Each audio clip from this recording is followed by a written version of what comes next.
मालेगावात बंडखोरांनी भाजपची डोकेदुखी वाढवलेली आहे। बंडखोर उमेदवार विवेक वारुळे आणि नितीन पोफळे यांनी बंडखोरी केल्यानं त्यांच्यावर निलंबनाची कारवाई करण्यात आलेली आहे। त्यामुळे आक्रमक झालेल्या बंडखोर उमेदवारांनी प्रचाराचा जोर वाढवलाय आणि याचा फटका आता भाजपला बसण्याची शक्यता वर्तवली जाते। बातमी मालेगावमधून आहे। मालेगावमध्ये बंडखोरांनी भाजपची डोकेदुखी वाढवलेली आहे। बंडखोर उमेदवार विवेक वारुळे आणि नितीन पोफळे यांनी बंडखोरी केल्यानं त्यांच्यावर निलंबनाची कारवाई करण्यात आलेली आहे। त्यामुळे आक्रमक झालेल्या बंडखोर उमेदवारांनी प्रचाराचा जोर वाढवलेला आहे आणि याचा फटका आता भाजपला बसण्याची शक्यता वर्तवली जाते।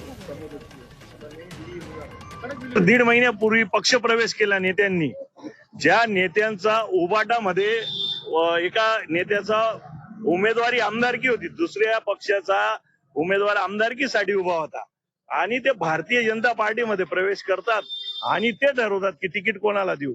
आणि त्यांच्याकडे जे काम करणारे लोक आहेत, त्यांची चाकरी करणारे लोक आहेत, चाकरी करणारवाल्यांना उमेदवारी देतात आणि 20-20 वर्ष 30-30 वर्ष होऊन भारतीय जनता पार्टीचे काम करणारवाल्यांना सर्वे सांगतात। आणि कोणता सर्वे यांच्याकडे?